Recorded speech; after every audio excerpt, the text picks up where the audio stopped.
Avengers Infinity War has been out now for 2 weeks and already made over $1 billion, so I shouldn't need to be cautious about spoilers. So you've been warned, there may be spoilers. Infinity War's ending leaves Avengers 4 the most anticipated movie. I feel like I need to know how this is going to end. I want to know what's going to happen next to my favorite heroes. Ultimately, I know they're going to revive some of the fallen, but I need to know how they're going to do that. How are they going to defeat someone who's omnipotent? This video is not meant to answer that question, but instead answer the following question. What will happen next? After the Avengers defeat a threat 10 years in the making, some universal bad guy that held the fate of the universe in his hand, what could happen next? I plan on giving my ideas as to some of the adventures our favorite MCU characters and possibly some new ones will go on. This is part 1 of the MCU, the next volume. The Avengers is a great franchise and doesn't have to end. They can keep going on as long as the actors want to renew their contracts, but not everybody wants to. Plus, they need some new blood, and Marvel Studios has mentioned that they want a new franchise and the Champions would make a good one for them to add. I'm not calling this team the New Avengers. This is the Champions. The New Avengers will be a different team for a different video.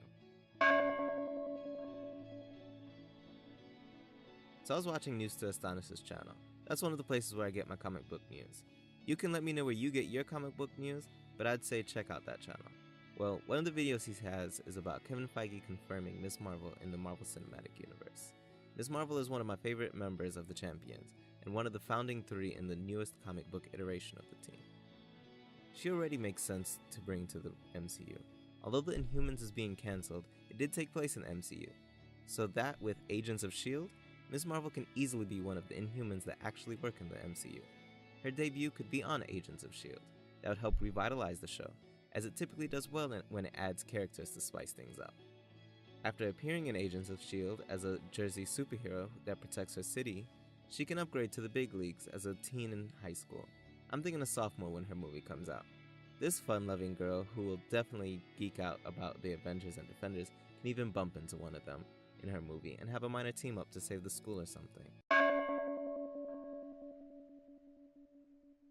Peter Parker was a sophomore in Homecoming, and since MCU movies are dated at the same time as their release, Peter Parker would be a senior when his next movie comes out after Avengers 4. That would give him room for a freshman that he either tutors or just an end credit scene of Miles Morales. Miles has already been referenced in the MCU, and now he can get his own live-action movie. The world will get a greater exposure of him late this year when Sony releases an animated movie with him as the lead, but I don't have high hopes for that movie. Miles could get his spider powers one of several ways. Since they never showed Peter's origin, that spider could have come from anywhere and still be anywhere. I prefer a scientist trying to recreate the Spider-Man formula being killed by Oscorp for his discovery. Then, enter Donald Glover as the Prowler, stealing the research which turns out to be a spider, which somehow bites his nephew. Prowler, when not in costume, and Peter Parker Spider-Man keep in contact from Homecoming, because Spider-Man checks in with him from time to time and gets info on other bad guys. Hopefully this is revealed in the next Spider-Man movie. So Donald Glover would be like Turk from Daredevil, but with an alter identity as a progressing villain. Miles' villain could be his uncle, whose reputation has grown, which we learn in the Netflix shows, as he is mentioned through the next couple of shows. He's the villain that gets away, as Miles builds a reputation as a failed copy of Spider-Man, and the second half of his movie could be how he deals with it. The third of the founding 3 members. He's the one that you don't know is technically a legacy character, because we didn't meet Richard Rider in the MCU, which if Captain Marvel and this movie do well, we'll probably get a prequel movie about Richard Rider. It could be called The Nova Corps. Sam is a cocky kid that is deep down insecure. His father went missing. He's pretty much Peter Quill except for his dad didn't kill his mother, and he stayed on Earth. His first movie could be a summer blockbuster of how Sam went to find out what happened to his father in the Nova Corps. He could end up teaming up with the Guardians of the Galaxy, or at least 2 of them, either Star-Lord and Gamora, or Groot and Rocket. Either way, a fun space adventure is sure to ensue. I personally would rather Star-Lord and Gamora.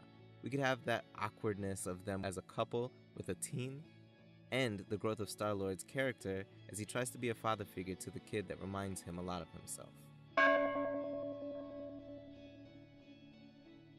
Vision's current status is unknown and hopefully will remain that way to help with the mental breakdown of Scarlet Witch. That's important to me for a later phase. But eventually, Vision's mind is brought back online, and depending on Scarlet Witch's current state, either he or she will decide to have a daughter. This daughter will be named Viv, and she'll be created as a teenager. And with dysfunctional parents, or parent, once again depending on Scarlet Witch, she will spend most of her days hanging out with her new friends Ms. Marvel, Spider-Man, and Nova. Hopefully by now, movie rights with Universal are dealt with so that we can have a solo Hulk movie. Hulk needs some explanation after what happened in Infinity War. Maybe we'll get a resolution in Avengers 4.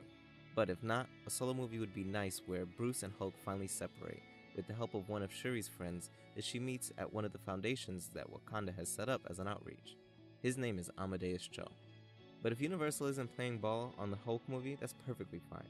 The Hulk separation doesn't need to happen in its own movie. It can take place in the first Champions movie, where the team gets together and Shuri can introduce him as she joins the team as a temporary 6th member. Cyclops won't be a member since I haven't gotten to entering the X-Men.